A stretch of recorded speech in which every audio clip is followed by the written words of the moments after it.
Hello students. Last class நம்ம என்ன பார்த்தோம்? மல்டிமீடியா, அதோட இன்ட்ரோடக்ஷன், டைப்ஸ் ஆஃப் மல்டிமீடியா, அது மட்டும் இல்லாமல் பார்த்தீங்க அப்படின்னா அதில் என்னென்ன கான்செப்ட்ஸ் இருக்குது, அந்த இமேஜ் ஃபார்மேட்ஸு இதெல்லாமே நம்ம பார்த்தோம். சரியா? சரி, இன்னைக்கு கான்செப்ட் என்ன அப்படின்னா file formats of multimedia. File formats என்னென்ன ஃபைல் ஃபார்மேட்ஸு? நாம் அந்த டைப்ஸ் ஆஃப் மல்டிமீடியாவில் பார்த்தீங்கன்னா அந்த காம்பனன்ட்ஸ் அது இதெல்லாம் நிறையா பார்த்துருப்போமே. அதாவது இமேஜு, அப்புறம் டெக்ஸ்ட்டு, அனிமேஷன், அப்புறம் சவுண்ட்ஸு, வீடியோ, இது எல்லாமே பார்த்திங்க அப்படின்னா ஒரே ஒரு ஃபைல் ஃபார்மேட் மட்டும் கிடையாது, நிறைய கேட்டகரி இருக்குது, நிறைய கம்பெனி இதை லான்ச் பண்ணியிருக்கு. சரியா? ஸோ அது மாதிரி என்னென்ன ஃபார்மேட்ஸு எந்தெந்த காம்பனண்ட்டில் இருக்குது அப்படிங்கிறத பற்றி தான் நம்ம இன்றைக்கி டிஸ்கஸ் பண்ண போகிறோம். இதுவும் ஒவ்வொன்றும் ஒவ்வொரு 5 மார்க்கை மென்ஷன் பண்ணுது. நாம் ஸ்கூல் ஓப்பன் பண்ணதுக்கப்புறம் இதை ஒரு மைண்ட் மேப்பாகவே போடலாம். பார்த்தா ஒரு பெரிய ஒரு ட்ரீ மாதிரியே இருக்கும் இந்த ஃபைல் ஃபார்மேட் மட்டும். சரியா? சரி, அதில் நம்ம ஃபஸ்ட்டு பார்க்க போகிறது என்னென்னா டெக்ஸ்ட் ஃபார்மேட்ஸ். சரி, ஆர்டிஎஃப் அப்படின்னு சொல்லிட்டு ஒரு டெக்ஸ்ட் ஃபார்மேட் இருக்குது. சரியா? பேர்லேயே பாருங்கள், the expansion of RTF means rich text format. என்ன ஃபார்மேட்? Rich text format. சரி, இதுதான் பார்த்தீங்க அப்படின்னா ரொம்ப ப்ரேயராக, அதாவது முன்னே அப்போ ஒரு பிகினிங்லேயே உருவான ஃபைல் ஃபார்மேட் டெக்ஸ்ட்டுக்கு அப்படின்னு சொல்லி பார்த்தீங்கன்னா இதுதான் ஆர்டிஎஃப் அப்படிங்கிறது. 1987 மைக்ரோசாஃப்ட் தான் என்ன பண்ணாங்க, இதை லான்ச் பண்ணாங்க. அதேமாதிரி பார்த்திங்க அப்படின்னா இது ஒரு கிராஸ் பிளாட்ஃபார்ம் டாக்குமெண்ட்ஸ் இன்டர்சேஞ்சாக இருக்கும். அதாவது பார்த்திங்க அப்படின்னா எதுலேருந்து Windows to otherwise to Windows இந்த மாதிரியான ஃபார்மேட்ஸ்க்கும் சப்போர்ட் பண்ணுற மாதிரி விஷயமா இருந்தது. சரியா? நெக்ஸ்ட் அடுத்து பார்த்திங்க அப்படின்னா பிளைன் டெக்ஸ்ட். என்ன text? Plain text. Plain text can be open, read and edited with most text editors. Plain text இப்போ நம்ம நார்மலாக நோட் பேடில், வேர்ட் பேடில், எம்எஸ் வேர்டு இந்த மாதிரி எல்லாத்துலேயுமே யூஸ் பண்ணக்கூடிய ஃபார்மேட் பார்த்திங்க அப்படின்னா இந்த பிளைன் டெக்ஸ்ட் ஃபார்மேட் தான். சரியா? அதாவது டிஎக்ஸ்டி அப்படின்னு சொல்லிட்டு சிம்பிளாக சொல்லுவாங்க. எப்படி? டிஎக்ஸ்டி அப்படின்னு சொல்லுவாங்க. அது பாருங்கள், நோட் பேட், கெட்டிட் ஆர் நானோவில் என்ன சொல்லுவாங்க, யூனிக்ஸ் லினக்ஸ், அப்புறம் மேக் ஓஎஸில் டெக்ஸ்ட் எடிட் அப்படின்னு சொல்லியிருக்கும். இந்த மாதிரி நிறைய ஆஸ்பெக்ட்ஸில் இருக்கும். சரியா? அடுத்து இது ஒரு 1 mark. Plain text is a original and popular way of conveying and இமெயிலை நம்ம பண்ணுறோம் இல்லையா, அதுவுமே இந்த கேட்டகரி தான். சரியா? சரி, ஓகே. டெக்ஸ்ட் ஃபார்மேட்ஸ் என்னென்ன இருக்குது? 2 இருக்குது. ஒன்று RTF, rich text file format. Second one is plain text. ரெண்டாவது பார்த்திங்க அப்படின்னா என்னது? Image formats. இமேஜ் ஃபார்மேட்ஸ் அப்படின்னா இப்போ நம்மளுக்கு புக்கில் கொடுத்துருக்கிறது மட்டும் இல்லை, அது இல்லாமல் அதை தவிர்த்து ஏகப்பட்ட இமேஜ் ஃபார்மேட்ஸ் நம்ம என்ன இருக்குது, நம்மளோட கம்ப்யூட்டரில் இருக்குது. நம்ம தேவை அப்படின்னா என்ன பண்ணிக்கலாம், ஓப்பன் சோர்ஸாகவோ இல்லை லைசன்ஸ்டாகவும் இருக்குது. நம்ம வேணும்னா அதை பர்ச்சேஸ் பண்ணிக்கலாம். பட் உங்களுக்கு புக்கில் என்ன படிக்கிறதுக்கு கொடுத்துருக்கோம் அப்படின்னா TIFF, BMP, DIB, GIF, JPG, TGA, அப்புறம் பிஎன்ஜி அப்படின்னு சொல்லிட்டு இருக்குது. சரியா? சரி, அதில் ஃபஸ்ட் ஒன் பார்த்திங்கன்னா டிஐஎஃப்எஃப். டிஐஎஃப்எஃப் அப்படின்னா எக்ஸ்பென்ஷன் பாருங்கள், அதிலே கொடுத்துருக்காங்க, டேக்டு இமேஜ் ஃபைல் ஃபார்மேட். இந்த ஃபார்மேட் பார்த்திங்கன்னா சாதாரணமாக இருக்கக்கூடிய டெஸ்க்டாப் பப்ளிஷிங், டிபிஏன்னு சொல்லக்கூடிய அந்த பப்ளிஷிங்லாம் என்ன பண்ணுவாங்கன்னா மோஸ்ட் ஆஃப் இந்த பேக்கேஜஸ் தான் யூஸ் பண்ணுவாங்க. ரீசன்ட் வெர்ஷன்ஸ் ஆஃப் டிஎஃப்எஃப் அப்படிங்கிறதெல்லாம் என்னென்னு பார்த்தீங்கன்னா எப்படி இமேஜ் கம்ப்ரெஷன் ஆகும், இல்லை ரொம்ப கம்ஃபர்ட்டாகவும் இருக்கும். சரியா? சரி, அடுத்து பார்த்திங்கன்னா பிஎம்பி தான். அது இதுவும் பார்த்திங்க அப்படின்னா நம்ம அடிக்கடி யூஸ் பண்ணக்கூடிய இமேஜ் ஃபைல் ஃபார்மேட் தான். பிட்மேப் அப்படிங்கிறதோட ஷார்ட் ஃபார்ம் தான் இந்த BMP. Initially this format was used only with the Windows 3.1 version தான். ஆனால் இப்போ என்ன பண்ணியிருக்காங்க, ரொம்ப அதிகப்படியாகவும் அன்கம்ப்ரஸ்டாகவும் இருக்கிறதுனால இது என்ன பண்ணுறாங்க, ரொம்ப லார்ஜஸ்ட்டாக ஹை ரெசல்யூஷனாக இருக்கக்கூடிய இமேஜஸ்க்கு இதை பயன்படுத்துகிறாங்க. ஸோ இது என்னது ரொம்ப எஃபெக்டிவ் தான். சரியா? அடுத்து டிஐபி அப்படின்னு சொல்லுவாங்க, டிவைஸ் இண்டிபெண்டன்ட் பிட்மேப் தான். ஸோ அதோட சிமிலர் வெர்ஷன் தான் இது. பிஎம்பியோட சிமிலர் வெர்ஷன் தான் இந்த டிஐபி அப்படின்னு சொல்லுவாங்க, device independent BMP. Okay, next GIF. இது ஒரு common way of image file format. GIF அப்படின்னாவே தெரியும், கிராஃபிக் இன்டர்சேஞ்ச் ஃபார்மேட், அதோட எக்ஸ்பென்ஷன். சரியா? Most of the computer colour images and backgrounds are the GIF files. அதாவது அதிகமாக இருக்கக்கூடிய கம்ப்யூட்டரில் கலர் இமேஜஸ் அப்புறம் அதோட பேக்ரவுண்ட்ஸ் எல்லாம் என்னவாக இருக்கும், ஜிஐஎஃப் ஃபைல்ஸாக தான் இருக்கும். சரி ஓகே. அது மட்டும் இல்லாமல் கிராஃபிக்ஸ் யூஸ் பண்ணுறது அப்படின்னாவே கண்டிப்பாக இந்த ஃபைல் ஃபார்மேட் தான் செலக்ட் பண்ணுவாங்க. அது மட்டும் இல்லாமல் இதில் இந்த லிமிட்டட் கலர்ஸ் மட்டும் இல்லாமல் நிறைய வெரைட்டி ஆஃப் கலர்ஸும் இதில் இருக்கும். மோஸ்ட்லி 30 பிட் கலர் லுக்கப் வந்து இதில் யூஸ் பண்ணுறாங்க. சரியா? அடுத்து பார்த்திங்க அப்படின்னா இது ரொம்ப அதிகப்படியாக பரவலாக பயன்படுத்தக்கூடிய இமேஜ் ஃபைல் ஃபார்மேட்டு. சரியா? அடுத்து பார்த்திங்கன்னா ஜேபிஇஜி ரொம்ப காமனாக யூஸ் பண்ணக்கூடிய இமேஜ் ஃபைல் ஃபார்மேட்டு. இதோட எக்ஸ்பென்ஷன் வந்து முக்கியமான 1 மார்க். அடிக்கடி பார்த்திங்க அப்படின்னா கேட்கக்கூடிய 1 மார்க்ஸு. இதையும் நோட் பண்ணிக்கோங்க. Join photographic experts group. சரியா? சரி, மேக்ஸிமம் இமேஜ் கம்ப்ரெஷனுக்காக பயன்படுத்தக்கூடிய ஃபைல் ஃபார்மேட் இது. இந்த கம்ப்ரெஷனில் 2 டைப் இருக்குது. லாஸி கம்ப்ரெஷன், லாஸ்லெஸ் கம்ப்ரெஷன் அப்படின்னு சொல்லிட்டு. அதாவது ஒரு பெரிய எம்பி சைஸ், ரொம்ப எம்பி அளவில் இருக்கக்கூடியதை கேபி சைஸில் நம்ம ஷ்ரிங்க் பண்ணோம் அப்படின்னா ஒரு சில இமேஜஸ் பார்த்திங்க அப்படின்னா எந்த ஒரு இழப்பீடுமே இல்லாமல் நம்மளுக்கு வியூ ஆகும். ஆனால் ஒரு சிலது பார்த்திங்க அப்படின்னா ஏதோ மிஸ் ஆகும். இப்போல்லாம் படம் பார்த்திங்க அப்படின்னா இந்த அப்போல்லாம் பார்த்திங்க அப்படின்னா படத்தில் சீன் கட் பண்ணுவாங்க. அது பார்த்திங்கன்னா ஒரு வியூவாகவே இல்லாமல் இருக்கும். இந்த சீனுக்கு அடுத்து இந்த சீன் நடக்கும், பட் அதை கட் பண்ணிட்டு போட்டாங்க அப்படின்னா மேட்ச் எல்லாமே இருக்கும். ஆனால் பார்த்தா ஃபுல் படம் பார்த்த மாதிரியே இருக்கும். ஸோ அதெல்லாமே இந்த லாஸ்லெஸ் அப்படிங்கிற மாதிரி தான். இந்த படத்தில் சீன் கட் பண்ணுறாங்கன்னு சொல்கிறாங்க இல்லையா, அதுதான். ஸோ அந்த மாதிரியான விஷயங்கள்லாம் இந்த இமேஜ்லேயும் நடத்துவாங்க. ஓகேவா? சரி, அது மட்டும் இல்லாமல் இது ஃபோட்டோகிராஃபிக்ஸு ரொம்ப சூட்டபிளானது பார்த்திங்கன்னா இந்த ஜேபிஜி தான். நார்மலாக நம்ம மொபைலில் மட்டும் இல்லாமல் கம்ப்யூட்டரில் எல்லாத்துலேயுமே இப்போ அதிகப்படியாக யூஸ் பண்ணுறதும் இந்த ஜேபிஜி ஃபைல் ஃபார்மேட் தான். ரொம்ப நேச்சுரலிஸ்டிக்காக இருக்கும், ஆர்ட் ஒர்க்காக இருக்கும். அதே மாதிரி பார்த்திங்க அப்படின்னா ரொம்ப கம்மியான இதில் இருக்கும், கார்ட்டூன்ஸில் யூஸ் பண்ணுவாங்க இதுவுமே. சரியா? அடுத்து பார்த்திங்கன்னா டிஜேனா டேக்ரா. எக்ஸ்பென்ஷன் ஆஃப் டிஜிஏ அப்படின்னா டேக்ரா தான். இது ரொம்ப ஃபஸ்ட்டு பாப்புலராக இருந்த ஃபைல் ஃபார்மேட்டு. பட் இப்போ பார்த்தீங்கன்னா ரொம்ப வீடியோ கேப்சர் போர்ட்ஸ்லாம் யூஸ் பண்ணுறாங்க. சரியா? ஓகே. அடுத்து பார்த்திங்கன்னா பிஎன்ஜியோட எக்ஸ்பென்ஷன் பார்த்திங்கன்னா போர்ட்டபிள் நெட்வொர்க் கிராஃபிக்ஸ். என்னது? Portable network graphics. எப்படி பிட்மேப் ரொம்ப அதிகப்படியாக யூஸ் பண்ணுறதுன்னு சொல்லணும், எப்படி ஜேபிஜி அதிகப்படியாக யூஸ் பண்ணக்கூடிய ஃபைல் ஃபார்மேட்டாக சொல்லணும், அதே மாதிரி தான் இந்த பிஎன்ஜியும் ரொம்ப அதிகப்படியாக பரவலாக பயன்படுத்தக்கூடிய ஃபைல் ஃபார்மேட்ஸில் ஒன்று. ஏன் அப்படின்னா இதோட லாஸிங் குவாலிட்டி பார்த்திங்க அப்படின்னா ரொம்ப கம்மியாக இருக்கும். சரியா? சரி ஓகே. பாருங்கள், இந்த ஸ்டோரேஜ் ஆஃப் ராஸ்டர் இமேஜஸ், அதாவது வெல் கம்ப்ரஸ்டாக இருக்கும். அடுத்து பார்த்திங்க அப்படின்னா PNG act as replacement for GIF and also replace multiple common uses of GIF. அதாவது ஜிஎஃப் விட இன்னும் கொஞ்சம் பெட்டர் அப்படிங்கிற மாதிரி சொல்கிறாங்க. அதே மாதிரி பார்த்திங்க அப்படின்னா ஆன்லைன் வியூவிங் அப்ளிகேஷன்ஸ்க்கு பிஎன்ஜி தான் ரொம்ப சூட்டபிளான ஃபைல் ஃபார்மேட் அப்படின்னு சொல்கிறாங்க. ஓகேவா? சரி, நம்ம இது வரைக்கும் பார்த்த இமேஜ் ஃபார்மேட்ஸ் பார்த்திங்கன்னா இது முக்கியமான 5 மார்க்கு. ஸோ இன்னொரு தடவை கோ த்ரூ பண்ணுறேன். அதோட என்னென்ன ஃபைல் ஃபார்மேட்ஸ் பார்த்தோன்னா TIFF, bitmap, device independent bitmap, graphic interchange format, joint photographic experts group, டேக்ரா, போர்ட்டபிள் நெட்வொர்க் கிராஃபிக்ஸ். சரியா? சரி ஓகே. அடுத்து தேர்ட் ஒன் பார்த்திங்க அப்படின்னா இது தனிப்பட்ட முறையில் ஒரு 5 மார்க்காக கேட்பாங்க. ஒவ்வொரு ஃபைல் ஃபார்மேட்டும் 2 மார்க்ஸ் லெவலில் படிச்சுப்பீங்களா? சரியா? அடுத்து டிஜிட்டல் ஆடியோ ஃபைல் ஃபார்மேட்ஸ். சரி, ஃபஸ்ட் ஒன் பார்த்திங்க அப்படின்னா வேவ். என்னது? வேவ். அதோட எக்ஸ்பென்ஷன் பார்த்திங்கன்னா wave form audio file format. இதுவும் ரொம்ப பாப்புலரான ஃபைல் ஃபார்மேட் தான். விண்டோஸில் யூஸ் பண்ணக்கூடிய ஒரு ஃபைலில் ஒன்று. இதில் பார்த்திங்கன்னா இதிலேருந்து கன்வெர்ட் பண்ணுறது அதிகப்படியாக MP3 தான் இருக்கும். சரியா? சரி, அடுத்து பார்த்திங்கன்னா MP3 பார்த்திங்கன்னா MPEGயோட லேயர் 3 ஃபார்மேட்டை தான் MP3 ஃபார்மேட் அப்படிங்கிறாங்க. MP3 அப்படிங்கிறது MPEG அப்படிங்கிறதோட லேயர் 3 ஃபார்மேட் தான் MP3 அப்படிங்கிறாங்க.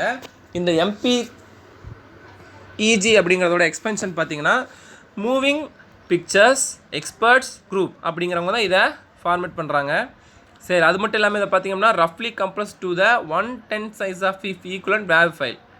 இது சவுண்டில் அதிகப்படியாக, அதாவது வேர்ல்ட் லெவலில் யூஸ் பண்ணக்கூடிய ஃபார்மேட். அடுத்து OGG. அடுத்த ஃபார்மேட் என்னதுன்னா OGG. இது பார்த்திங்கன்னா ஓப்பன் சோர்ஸ் கண்டெய்னர் ஃபார்மேட் அப்படிங்கிறதுனால இதை எந்த ஒரு எக்ஸ்பென்ஷனும் வைக்கலை. சரியா? ஸோ இதுவுமே பார்த்திங்க அப்படின்னா MP3 ஃபைல் ஃபார்மேட்டோட கம்பேர் பண்ணுறாங்க. இது அந்தளவுக்கு பெஸ்ட் குவாலிட்டியாக கொடுக்குது. சரியா? அடுத்து AIFF audio interchange file format. இதுவுமே பார்த்திங்கன்னா ரொம்ப ஸ்டாண்டர்டான ஆடியோ ஃபைல் ஃபார்மேட் தான். ஆப்பிள் கம்பெனி தான் இதை வென்னிட் பண்ணியிருக்காங்க, இதை லான்ச் பண்ணாங்க. அப்புறம் பார்த்திங்கன்னா WMA அப்படின்னா Windows media and audio. It's a popular Windows media audio format owned by Microsoft design with digital right management. DRM அப்படின்னு சொல்லிட்டு ஒரு 1 மார்க் இருக்குது. DRM அப்படின்னு சொல்லிட்டு ஒரு 1 மார்க் இருக்குது, அதை நோட் பண்ணிக்கோங்க. அடுத்து RA அப்படின்னா ரியல் ஆடியோ அப்படின்னு சொல்லுவாங்க. Real audio file format is designed for streaming audio over the internet. சரியா? சரி, ஓகே, இதில் இது போதும். ஓகே, நெக்ஸ்ட்டு பார்த்தீங்கன்னா டிஜிட்டல் ஆடியோ ஃபார்மேட்ஸ் பார்த்தோம். இந்த 5 மார்க்கில் wave, MP3, OGG, AWF, WMA, RA இந்த மாதிரியெல்லாம் இருக்குது. சரியா? அடுத்து இந்த 5 மார்க் பார்த்தீங்கன்னா வீடியோ பற்றினது. டெக்ஸ்ட்டை பார்த்துட்டோம், இமேஜ் ஃபைல் ஃபார்மேட் பார்த்தாச்சு, சவுண்ட் ஃபைல் ஃபார்மேட் பார்த்தாச்சு. அடுத்து video file formats. AVI audio video interleave. AVI video file formats of Windows. இது விண்டோஸோட ப்ராடக்ட்டு. அது மட்டும் பார்த்திங்க அப்படின்னா இன்டர்லீவ் சங்க்ஸ் இன் ஃபைல். இது பார்த்திங்கன்னா அவ்வளோ பாப்புலர் கிடையாது, பட் இருந்தாலும் இப்போ ட்ரெண்டில் இருக்கிற மாதிரி ஒரு சிலர்ஸ் யூஸ் பண்ணுறாங்க. அடுத்து இப்போ நம்ம எப்பயும் போல் யூஸ் பண்ணுறது தான் MPEG, moving pictures experts group. சரிங்களா? இது டிஜிட்டல் வீடியோ கம்ப்ரெஷன் இருக்கும். நான் எப்படி இமேஜில் சொன்னேன் அந்த மாதிரி. அது மட்டும் இல்லாமல் இது ISO தர சான்றிதழ் பெற்றது. சரிங்களா? இன்டர்நேஷ்னல் ஸ்டாண்டர்ட்ஸ் ஆர்கனைசேஷனோட குரூப் ஆஃப் பீப்புள் கலந்து பண்ணுறாங்க. அடுத்து இது பார்த்திங்கன்னா அதிகப்படியாக CD, MP3 பேஸ்டு இருக்கக்கூடிய இது எல்லாத்துலேயுமே இந்த MPG தான் இருக்கும். சரியா? அடுத்து ஓகே, இந்த மொத்தம் பார்த்திங்கன்னா இமேஜு, டெக்ஸ்ட்டு, ஆடியோ, வீடியோ இந்த 4 தான் என்ன பண்ணியிருக்காங்க, ஃபைல் ஃபார்மேட்ஸை கொடுத்துருக்காங்க. அது மட்டும் இல்லாமல் இந்த பாக்ஸை கொஞ்சம் ஒரு தடவை பாருங்கள். இந்த பாக்ஸில் இருக்கக்கூடிய இந்த இதெல்லாம் நல்லா பார்த்துக்குங்க. சரியா? MPG, DV, 3G, MKV இதெல்லாம் ஒரு தடவை பார்த்துக்குங்க. அதோட எக்ஸ்பென்ஷன் அப்புறம் சொல்கிறேன். சரியா? அடுத்து மல்டிமீடியா ப்ரொடக்ஷன்.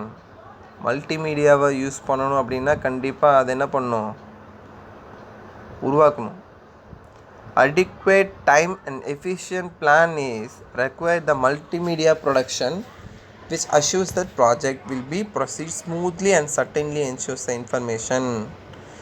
சரி, ஓகே, மல்டிமீடியா ப்ராஜெக்ட்ஸ்க்கு தேவையான முக்கியமான விஷயங்கள் என்னென்ன பண்ணணும் அப்படிங்கிறத சொல்லியிருக்காங்க. அது மொத்தம் எத்தனை பாயிண்ட்ஸ் அப்படின்னு பார்த்தீங்கன்னா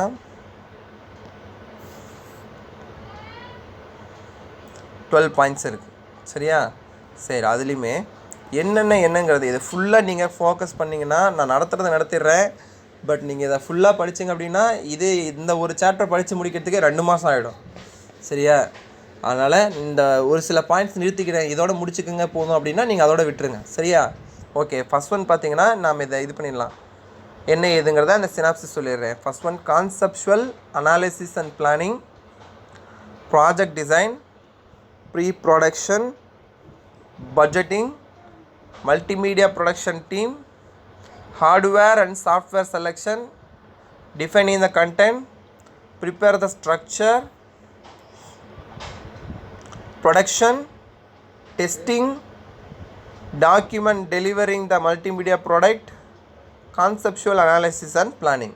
இன்னும் ரொம்ப சிம்பிளாக சொல்ல போனால் பாருங்கள், இந்த ஸ்டெப்ஸ் டு மல்டிமீடியா ப்ரொடக்ஷன் அப்படிங்கிற டயக்ராம் நல்லா நோட் பண்ணிக்கோங்க. இந்த டயக்ராம் வரைஞ்சிங்க அப்படின்னாவே இந்த 5 மார்க் கொஷினுக்கு 2 மார்க்ஸ் கொடுக்கறதுக்கு சான்சஸ் இருக்குது. சரிங்களா? சரி, ஓகே, ஃபஸ்ட் ஒன் பார்க்கலாம். Process of multimedia. ஒன்றுமே இல்லை, அதான் சொல்கிறேன் இல்லையா, எந்த ஒரு விஷயத்தை பண்ணாலும் பிளான் பண்ணாமல் பண்ணால் சரிப்பட்டு வராது. Before making anything you have to do some plan, you have to do make a path, you have to do some lead. சரியா? Okay.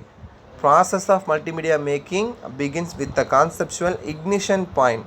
Conceptual analysis identifies the appropriate theme, budget and content availability. Conceptual analysis ஒன்றும் இல்லை, ஒரு multimedia நீங்கள் எதை பற்றி, suppose ஒரு அவேர்னஸாக இல்லை ப்ரொசஷனாக இல்லை எதை பற்றி நீங்கள் அந்த கான்செப்டை உருவாக்குறீங்க அப்படிங்கிறத பற்றி நீங்கள் அதை டிசைன் பண்ணுறதுக்கு பேர் தான் conceptual analysis and planning. Okay, அதோட ப்ராஜெக்ட் டிசைன் என்ன தீமை நீங்கள் மனசில் நினச்சிருக்கீங்களோ, எதை நீங்கள் பிளான் பண்ணியிருக்கீங்களோ, ஸோ அதை பற்றி என்ன பண்ணியிருக்கணும், அதை பற்றின objective, goals and activities R Tran the multimedia project. So அதை தான் என்ன பண்ண போகிறீங்க, மல்டிமீடியா ப்ராஜெக்டாக நீங்கள் எடுத்து வைக்க போகிறீங்க. ஸோ அதோட ப்ராஜெக்டை டிசைன் பண்ணணும். So activities are series of actions performed the implement of objective. These activities contribute to the project and design phase. So அந்த என்னென்ன ஆக்ஷன்ஸ் ஒரு சின்ன ஒரு மூமெண்ட்டை கூட விடாமல் நீங்கள் என்ன பண்ணணும், டிசைன் பண்ணணும். சரியா? அடுத்து pre production. Based on the planning design it necessary develop the project. அதாவது என்ன பிளானிங்கை பற்றி இருக்கோ ஸோ அதை பற்றி என்ன பண்ணுறீங்க, நீங்கள் டிசைன் பண்ணணும். அதை பற்றின ப்ரீ ப்ரொடக்ஷன் என்ன இருக்கும் அப்படிங்கிறது இஃப் நெசசிட்டி அப்படின்னா தான். சரியா? சரி, ஓகே. அடுத்து பட்ஜெட்டிங் பார்த்திங்கன்னா அப்படின்னா எதோட கன்சல்ட்டிங், ஹார்ட்வேர், சாஃப்ட்வேரு, இங்கே இருக்கக்கூடிய each and every man power முதல் கொண்டு நீங்கள் என்ன பண்ணணும், எஸ்டிமேட் பண்ணி அந்த மல்டிமீடியா ப்ராஜெக்ட்டுக்கு நீங்கள் பட்ஜெட் போடணும். அடுத்து மல்டிமீடியா ப்ரொடக்ஷன் டீம்.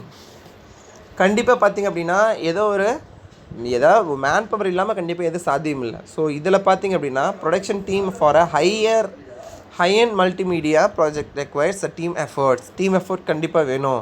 இதில் யாரெல்லாம் இருப்பாங்க அப்படின்னா script writer, production manager, editor, graphics architect, multimedia architect and web master. இதை பற்றி நீங்கள் பின்னாடி ஒரு 5 மார்க்கில் படிக்க போகிறீங்க. சரியா? சரி, ஓகே. அடுத்து ஹார்ட்வேர் அண்ட் சாஃப்ட்வேர் செலெக்ஷன். நீங்கள் இந்த மல்டிமீடியா கான்செப்டை எதன் மூலமாக கொண்டுறீங்க, அது ஒரு கார்ட்டூனா இல்லை லைவாக இருக்கக்கூடிய இதில் கிராஃபிக்ஸ் பண்ண போகிறீங்களா அப்படிங்கிறத பற்றிலாம் நீங்கள் என்ன பண்ணணும், செலக்ட் பண்ணணும். அதை நீங்கள் எந்த கம்ப்யூட்டரில் இல்லை எந்த ஹார்ட்வேர் இல்லை எந்த CPU, RAM இந்த மாதிரி எல்லாமே நீங்கள் பர்ஃபெக்டாக செலக்ட் பண்ணி வச்சு தான் என்ன பண்ணணும், அதை ப்ராஜெக்டை இம்ப்ளிமெண்ட் பண்ணணும். அடுத்து defining the content is a stuff. கண்டென்ட்னு தெரியும் உங்களுக்கு, நல்லா இருக்கக்கூடிய திறன், அதை ப்ரொவைடட் பை த ஸ்பெஷலிஸ்ட். அது யார், அவங்கள வச்சு தான் என்ன பண்ணணும். அதாவது வசனகர்த்தா, தயாரிப்பாளர் அப்படிலாம் சொல்கிறாங்க இல்லையா, இந்த இயக்குனர் அப்படிலாம் சொல்கிறாங்க இல்லையா. ஸோ அந்த மாதிரி விஷயம் தான் இந்த கண்டென்ட் டிஃபைன் பண்ணுறது. அடுத்து ப்ரிப்பேர் இந்த ஸ்ட்ரக்சர் அப்படின்னா இன்னும் இல்லை, அந்த ஒவ்வொரு ஸ்டெப் பை ஸ்டெப்ஜாக நம்ம பிளான் பண்ணோம் இல்லையா. ஸோ அதெல்லாம் நான் என்ன பண்ணுறோம், எக்ஸிக்யூட் பண்ணுறதுக்கு பேர் தான் ப்ரிஃபரிங். சரிங்களா? அடுத்து production is a multimedia application after the pre production activities. Production phase starts with this includes the activities, background, music selection. எல்லாமே சவுண்டு, வீடியோ, இருக்கக்கூடிய ஷார்ட் எடிட் பண்ணுறது எல்லாமே இந்த ப்ரொடக்ஷனில் வரும். நெக்ஸ்ட்டு பார்த்திங்க அப்படின்னா டெஸ்டிங். ஒரு கார்மெண்ட்ஸ் எடுத்துட்டிங்க அப்படின்னா ஒரு டிஷர்ட் மேக் பண்ணுறாங்க அப்படின்னா அந்த டிஷர்ட்டில் ஸ்டிச்சிங் கரெக்டாக இருக்கா, இல்லை அடுத்து பார்த்திங்க அப்படின்னா அந்த வேறு ஏதாவது மிஸ்டேக்ஸ் இருக்கா, இல்லை வேறு ஏதாவது ஓட்டைக்கிட்ட ஏதாவது இருக்கா, இல்லை டேமேஜாக இருக்கா, இந்த மாதிரிலாம் பார்க்கணும். டெஸ்ட் பண்ணுறோம் இல்லையா, குவாலிட்டி செக் கண்ட்ரோல் பண்ணுறாங்க இல்லையா. அந்த மாதிரி இங்கே நம்மளோட சாஃப்ட்வேர்லேயும் நம்ம பண்ணின விஷயங்கள் கரெக்டாக இல்லையா அப்படிங்கிறத டெஸ்ட் பண்ணால் மட்டும்தான் என்ன ஆகும், இதை சாத்தியமாகும். ஓகேவா? Okay. The complete testing of the pilot product is done before the mass production to ensure the everything. அடுத்து டாக்குமெண்டேஷன். நீங்கள் பண்ணின எல்லா விஷயமும் every sequence we have to be documentary. Using documentation is mandatory feature of all multimedia project. கண்டிப்பாக என்ன தான் ஒரு சாஃப்ட்வேரோ ஹார்ட்வேரோ use என்ன பண்ணியிருந்தாலும் அதை ஒரு மேனுவல் ப்ராஜெக்டாக நீங்கள் அதை ரெடி பண்ணி டாக்குமெண்ட்டாக பண்ணால் மட்டும்தான் என்ன பண்ண முடியும்னா இன் ஃப்யூச்சர், இல்லை அப்படின்னா பிஃபோர், வைல் கண்டெய்னிங், இல்லை வைல் கண்டினியூவிங், எந்த மாதிரி சுச்சுவேஷனில் நீங்கள் யூஸ் பண்ண முடியும். சரிங்களா? Okay. Last one, delivering the multimedia product. Multimedia application சிடியாவோ டிவிடியாவோ இல்லை ஏதோ ஒரு வெப்சைட்லேயோ நீங்கள் என்ன பண்ணலாம், டெலிவர் பண்ணுறது ரொம்ப பெஸ்ட். ஸோ அது மட்டும் இல்லாமல் இதுக்கு internet, bandwidth problems, huge number of plugins இதெல்லாம் தேவைப்படுது அப்படின்னா நீங்கள் அதெல்லாமே என்ன பண்ணணும், அதை ஒரு ஒரு அட்வர்டைஸ்மெண்ட்டாவோ இல்லை ஒரு ஆடாவோ என்ன பண்ணியிருக்கணும்னா அதை போட்டிருக்கணும். சரியா? So these 12 details are the very essential to make the multimedia production. So these are the steps we have to concentrate on the multimedia production. Okay. First and last I have to deliver the content, and also once again I'll tell the concepts. Conceptual analysis and planning, project design, pre-production, budgeting, multimedia production team, hardware software selection, defining the content, preparing the structure, production, testing, documentation, conceptual analysis and planning. Okay. Next நான் சொன்னேன் இல்லையா அந்த multimedia production team சொல்லிவிட்டு, so அதில் யாரெல்லாம் involve ஆவாங்க அப்படிங்கிறதெல்லாம் பாருங்கள். ஃபஸ்ட்டு ப்ரொடக்ஷன் மேனேஜர், அடுத்து content specialist, script writer, text editor, multimedia architect, computer graphics artist, அப்புறம் ஆடியோ அண்ட் வீடியோ ஸ்பெஷலிஸ்ட், அப்புறம் webmaster and computer programs, இது எல்லாமே. ஸோ இது ஒரு தனி 5 மார்க். ஓகேவா, ரொம்ப ரொம்ப முக்கியமான 5 மார்க் இது. இதுவும் அடிக்கடி கேட்குறதுக்கு வாய்ப்புகள் இருக்குது. 2-3 எக்ஸாம்ஸில் கேட்டிருக்காங்க. சரியா? சரி, என்னென்னு பாருங்கள். Managing the team members is a way to get maximum outcome of the high degree of efficiency. ஒரு ப்ராஜெக்ட்டு நல்லா ரொம்ப சக்ஸஸ்ஃபுல்லாக இருக்குது, இல்லை சக்ஸஸ்ஃபுல்லாக ரன் ஆகிட்டுருக்கு அப்படின்னா அதுக்கு முக்கியமான காரணம் அந்த டீம் எஃபர்ட்டாக தான் இருக்கும். ஸோ அதே மாதிரி தான் இந்த மல்டிமீடியா ப்ரொடக்ஷன்லேயும் கண்டிப்பாக ஒரு டீம் எஃபர்ட் இருக்கணும். அந்தந்த டீமில் யார் யார் என்ன பண்ணணும், அவங்களுக்கு என்ன ஒர்க் இருக்குது அப்படின்னா அதில் இந்த டீமோட மெம்பர்ஸோட பேர் சொல்கிறேன். Production manager, content specialist, script writer, text editor, multimedia architects, computer graphic artist, audio and video specialist, computer programmer and web master. சரியா? சரி, இதுலேயுமே நீங்கள் ஃபுல்லாக படிக்கணும் அப்படிங்கிறது அவசியம் கிடையாது, குறித்து கொடுக்குறத மட்டும் பார்த்துக்குங்க. Multimedia production, the role of production manager is to define the coordinate. The production of the multimedia project is the time and with the full quality. Production manager தான் பார்த்திங்க அப்படின்னா எல்லாத்தையுமே ஆர்கனைஸ் பண்ணி அவர் என்ன பண்ணுறாரு, ஈவன் கண்டென்ட் ஸ்பெஷலிஸ்ட்டு இல்லை மற்ற other faculties இருக்கக்கூடிய எல்லாத்தையுமே மேனேஜ் பண்ணி ஆர்கனைஸ் பண்ணுறதே இவர் தான். சரியா? அடுத்து கண்டென்ட் ஸ்பெஷலிஸ்ட்டு, அந்த மல்டிமீடியா ப்ராஜெக்டை என்ன இப்படி டிசைன் பண்ணணும் இல்லை எதை பற்றி சொல்லணும் அப்படிங்கிற போட்டு கொடுத்தாங்க இல்லையா, ஸோ அந்த வேலையை பார்க்குறது இந்த கண்டென்ட் ஸ்பெஷலிஸ்ட் தான். அடுத்து script writer.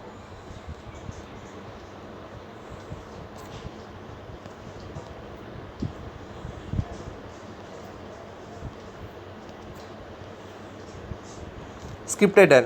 Video and film scripts represents the linear sequence of events. The script writer visualizes the concepts of three-dimensional efforts, environments, and if needed, uses the virtual reality.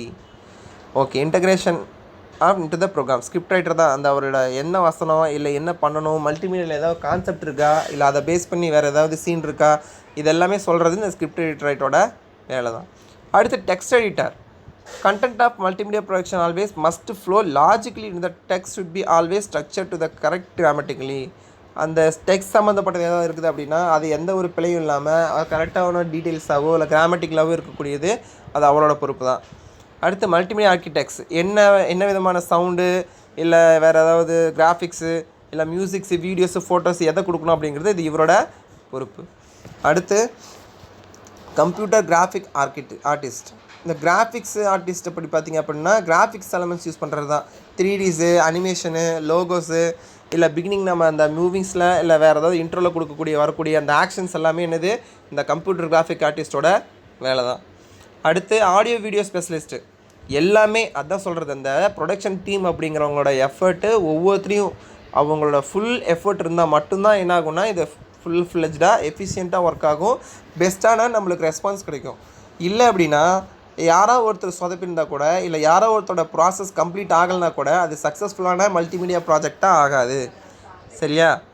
Okay, அடுத்து computer programmer. So இந்த விஷயம் எல்லாத்தையுமே எடுத்து அதெல்லாம் exaggerate பண்ணி அதை program பண்ணக்கூடிய ஆள் இந்த கம்ப்யூட்டர் ப்ரோக்ராம் தான். ஸோ கடைசியில் இவர்கிட்ட தான் என்ன பண்ண முடியும், அந்த டெவலப்பிங் சாஃப்ட்வேரோ இல்லை அது இருக்கக்கூடிய சைஸை ரெடியூஸ் பண்ணுறதோ இல்லை என்லார்ஜ் பண்ணுறதோ அதை கரெக்டான ஒரு ஃபெரிபிள்ஸ் கூட அதை மேட்ச் பண்ணி ப்ளே பண்ணி பார்க்குறது முதற்கொண்டு இந்த கம்ப்யூட்டர் ப்ரோக்ராம் கூட தான் வரும். ஓகே, கடைசியாக பார்த்திங்க அப்படின்னா வெப் மாஸ்டர். இவங்க தான் என்ன அப்படின்னா எல்லாத்தையுமே க்ரியேட் பண்ணி அதை மெயின்டைன் பண்ணி வெப் பேஜில் கரெக்டாக கொடுக்குற வரைக்குமே என்ன பண்ணுவாங்க, இந்த வெப் மாஸ்டர் தான் கண்ட்ரோல் பண்ணுவாங்க. So final multimedia product is ready for consultation is a joint effort to the entire team. Initially, production manager identifies the project content, while the webmaster provides the access to the wide range of community through the web services. So, இது உலகளவில் பரவணும் அப்படின்னா with the help of webmaster only possible. ஓகேவா? So அந்த production டீமும் ஒரு முக்கியமான 5 mark தான். So இதையும் கொஞ்சம் நல்லா கான்சன்ட்ரேட் பண்ணி பாருங்கள். சரியா? இன்றைக்கி கிளாஸ்லேயே நம்ம மோரோவர் பார்த்திங்கன்னா 2 5 மார்க் பார்த்துருக்குறோம். ஓகேவா? என்னென்னு பார்த்தீங்கன்னா file formats of multimedia. File formats of மல்டிமீடியாவில் text, image file format, audio file format, அப்புறம் சவுண்ட் ஃபைல் ஃபார்மேட், இந்த மாதிரி பார்த்துருக்குறோம். அடுத்து இன்னொரு 5 மார்க் பார்த்திங்க அப்படின்னா steps to multimedia production. Multimedia product பண்ணுறதுக்கு என்னென்ன வேணும் அப்படிங்கிறது எல்லாமே அது ஒரு 12 கான்செப்டில் பார்த்தோம். இப்போ இந்த விஷயத்தை நோட் பண்ணிக்கோங்க. 12 பாயிண்ட்ஸ் இருக்குன்னு சொல்லி சொன்னோம் இல்லையா, 12 சப்ஹெட்டிங்ஸ் இருக்குது, அதாவது 12 ஸ்டெப்ஸ் இருக்குது. இந்த 12 ஸ்டெப்ஸோட ஃபஸ்ட்டு பாயிண்ட்டை மட்டும் நீங்கள் படிச்சு எழுதினா போதும். ஓகேவா? 12 ஸ்டெப்ஸோட ஃபஸ்ட்டு பாயிண்ட் எழுதினா போதும். மோரோவர் நான் சொல்கிறேன், அடுத்து மறுபடியும் நம்ம கிளாஸஸ் கவனிக்கிறப்ப நான் இதில் இன்னும் என்னென்ன எக்ஸ்ட்ரா நம்ம எடுத்துக்கணும், எக்ஸ்ட்ரா பாயிண்ட்ஸ் கான்சன்ட்ரேட் பண்ண வேண்டியது என்ன இருக்குன்னு சொல்லி சொல்கிறேன். அதே மாதிரி கம்பல்சரி என்ன பண்ணியிருக்கணும், இந்த ட்ராயிங் போட்டிருக்கணும். ட்ராயிங்கில் பார்த்திங்க அப்படின்னா ஒன்று மிஸ் ஆகிருக்கு. என்னென்னு பார்த்தீங்கன்னா அந்த பாருங்கள், கான்செப்ஷுவல் அனாலிசிஸ் அண்ட் பிளானிங் அப்படின்னு சொல்லிட்டு, அதாவது ஃபஸ்ட்டு பாயிண்ட்டையே கடைசி பாயிண்ட்டாக கொடுத்துருப்பான். ஸோ அது கிடையாது. என்ன அப்படின்னா டெலிவரிங் த மல்டிமீடியா ப்ராஜெக்ட்னு சொல்லிட்டு 11ஆவது கொடுத்துருக்கான் பார்த்தீங்களா, டாக்குமெண்டேஷனுக்கு அடுத்து அந்த அண்டுக்கு அப்புறம். ஸோ அந்த டெலிவரிங் த மல்டிமீடியா ப்ராடக்ட்டை தான் என்ன பண்ணியிருக்கீங்க நீங்கள் இந்த கடைசி, அதாவது கான்செப்ஷுவல் அனாலிசிஸ் அண்ட் பிளானிங் அப்படிங்கிறதுல போட்டுக்கணும். ஓகேவா? ஸோ அந்த 12 பாயிண்ட்ஸில் இதை கொஞ்சம் மிஸ் ஆகிருக்கு, அதை கொஞ்சம் மட்டும் நீங்கள் என்ன பண்ணுறீங்க பார்த்துக்கோங்க. ஓகேவா? அடுத்து தான் பாருங்கள், இந்த ப்ரொடக்ஷன் டீமோட வேலை. ப்ரொடக்ஷன் டீம்லேயும் பார்த்திங்க அப்படின்னா மொத்தம் 9 பேர் இருக்காங்க. 9 பேரும் 9 பாயிண்ட்ஸாக நம்ம வச்சுக்கணும். ஸோ அந்த 9 பேரையும் என்ன பண்ணுறீங்க, லிஸ்ட் அவுட் பண்ணுங்கள். லிஸ்ட் அவுட் பண்ணிவிட்டு நீங்கள் இந்த மாதிரி டயக்ராம் போடணும் அப்படிங்கிறது நெசசரி கிடையாது. நீங்கள் என்ன பண்ணுறீங்க, அதை பற்றின ஃபுல் டீட்டெயில்ஸை ஒரு ஷார்ட்டாக நீங்கள் எக்ஸாஜரேட் பண்ணினா போதுமானது. ஓகேவா? சரி, ஓகே. ஒன் செகண்ட் நான் சொல்கிறேன். இந்த இமேஜ் ஃபைல் ஃபார்மேட்டில் என்ன பண்ணணும் அப்படின்னா, நீங்கள்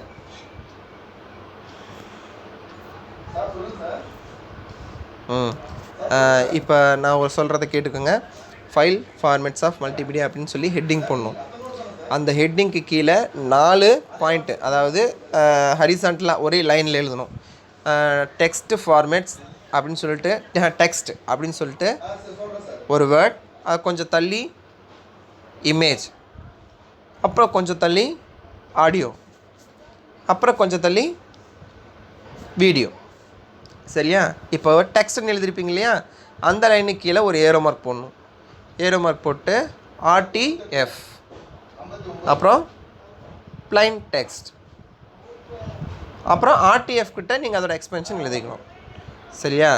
அடுத்து இமேஜ் ஃபைல் ஃபார்மேட்ஸு, அதுக்கு கீழே ஒரு ஏரோ போட்டு TIFF, tagged image file format, BMB, bitmap, DIB, device independent bitmap, அப்புறம் GIF, graphic interchange format, JPEG, joint photographic experts group, TGA, tag raw, PNG, portable network graphics.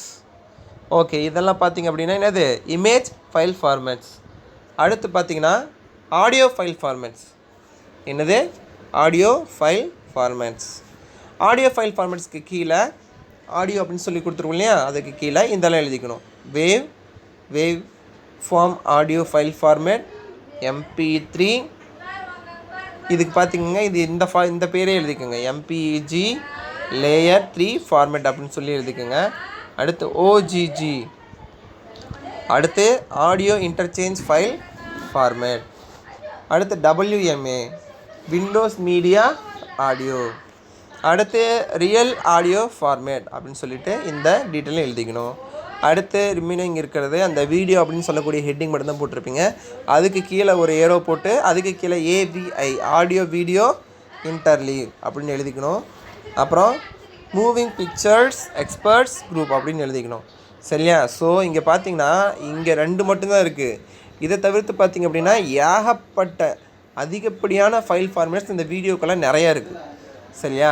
அதில் இன்னும் ஒரு சிலதெல்லாம் பார்த்திங்கன்னா MIDIன்னு சொல்லுவாங்க. நோட் பண்ணிக்கோங்க, MIDI அப்படின்னு சொல்லுவாங்க. அதோட எக்ஸ்பென்ஷன் பார்த்திங்க அப்படின்னா மியூசிக்கல் இன்ஸ்ட்ருமெண்ட் டிஜிட்டல் இன்டர்ஃபேஸ். என்னது? Musical instrument digital interface. MIDI பார்த்திங்க அப்படின்னா 1982 கண்டுபிடிச்ச ஒரு அதாவது பார்த்திங்கன்னா இந்த ஃபைல் ஃபார்மேட்டு. மியூசிக்கல் பார்த்திங்கன்னா இந்த இதில் வரும், எங்கள் ஆடியோவில். சரியா? இந்த MPEG பார்த்திங்கன்னா பிக்சருக்காக வரும். JPEG இதெல்லாம் பார்த்திங்க அப்படின்னா ஈஸியாக உங்களுக்கு அண்டர்ஸ்டாண்ட் ஆகிற அளவுக்கு தான் இருக்கும். ஸோ இந்த எக்ஸ்டென்ஷன்லாம் நல்லா கான்சன்ட்ரேட் பண்ணி வச்சுக்கோங்க. சரியா? அது உங்களுக்கு ரொம்ப ஹெல்ப்ஃபுல்லாக இருக்கும். ஓகே, அடுத்து பார்த்தீங்கன்னா ஓகே போதும், இன்னைக்கு கிளாஸ் இது போதும். இந்த 2 விஷயங்கள் பார்த்தாவே உங்களுக்கு மோரோவர் கரெக்டாக இருக்கும்னு நினைக்கிறேன். சரியா? சரி, ஓகே. மறந்துடாதீங்க, இந்த மைண்ட் மேப்பை நல்லா போட்டு வச்சுக்கோங்க.